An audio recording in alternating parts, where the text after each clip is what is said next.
High বন্ধুরা, তোমরা সবাই কেমন আছো? আশা করছি সবাই ভালো আছো। তো আজকে আবার নিয়ে চলে এসেছি একটি নতুন রান্না নিয়ে। নতুন বলা ভুল, কারণ আমাদের বাড়িতে এটা অনেকবারই হয়েছে।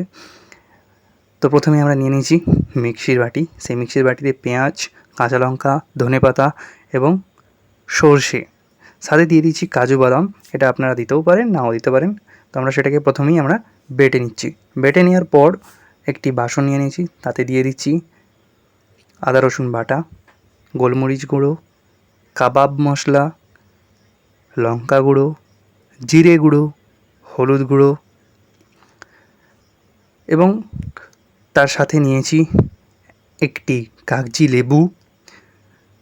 তো এরপর আমরা যে মশলাটা বেটে রেখেছিলাম, তো সেইটাও নিয়ে নিচ্ছি। সেটা নেওয়ার পর আমরা যে লেবুটা আছে সেই লেবুটা ভালোভাবে প্রথমে দিয়ে দিচ্ছি। তো লেবুটা দেওয়া হয়ে গেছে আমাদের।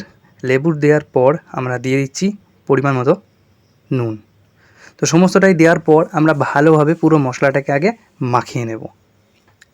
তো মশলাটা মাখাতে মাখাতে আপনারা চ্যানেলটিকে অবশ্যই সাবস্ক্রাইব এবং ফলো করে রাখুন, পরে আরও নতুন ধরনের রান্না পাওয়ার জন্য। তো আমাদের নিয়ে নিয়েছি এবারে মাছ। তো এই মাছটা হলো তেলাপিয়া মাছ। সেই তেলাপিয়ার মাছটাকে আমরা প্রথমেই ভালোভাবে বেছে নিয়ে ধুয়ে আমরা পুরো মাছটিকেই রেখেছি এবং সাথে হালকা করে মাঝে মাঝে কেটে দিয়েছি, যাতে পুরো মাছটিতে ভালোভাবে মশলাগুলো ঢুকে যায়। তো আমাদের প্রথমেই মশলাগুলো মাখানো চলছে। সেই মশলাগুলো প্রথমে আমরা মাখিয়ে নিই। মাখিয়ে নেওয়ার পর আজকে মাছগুলিকে রান্না করব না, কি করব সেটা দেখাবো। তো আমাদের হয়ে গেছে। তো ঢাকা দিয়ে কিছুক্ষণের জন্য রেখে দিচ্ছি। কিছুক্ষণের জন্য ঢাকা দিয়ে রাখার পর আমরা নিয়ে নিয়েছি একটা স্ট্যান্ড। এটাকে আমরা বারবিকিউ স্ট্যান্ড বলে, আবার কেউ কেউ স্ট্যান্ডও বলে। তো সেই স্ট্যান্ড নিয়ে নিয়েছি, চাপিয়ে দিয়েছি চুলোর ওপরে এবং যে মাছগুলি ছিল সেই মাছগুলিকে আমরা ভালোভাবে আবারও মশলা মাখিয়ে চাপিয়ে দিয়েছি।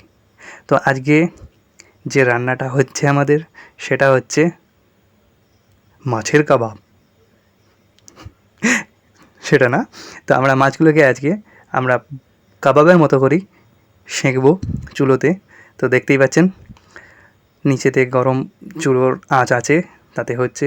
তো আস্তে আস্তে কিছুক্ষণ পর আবার মাছগুলিকে ভালোভাবে আমরা ছাড়িয়ে নিচ্ছি আস্তে আস্তে, দিয়ে আবার পাল্টিয়ে দেব। তো আমাদের মাছগুলো প্রথমে ছাড়িয়ে নিয়েছি, তো তারপরে আবার মাছগুলিকে আস্তে আস্তে পাল্টিয়ে দিচ্ছি। পাল্টে দেওয়ার পর বাকি যে মশলাগুলো ছিল সেই মশলাগুলোকেও আমরা আবার মাছের ওপরে হালকা করে দিয়ে দিচ্ছি। তো এভাবেই আমরা দুবার তিনবার পাল্টাপাল্টি করে মাছগুলিকে ভালোভাবে করে নেব। দেখতেই পাচ্ছেন কত সুন্দর একটা কালার চলে এসছে। তো আবারও ছাড়িয়ে নিচ্ছি এটাকে মাছগুলিকে পাল্টানোর জন্য।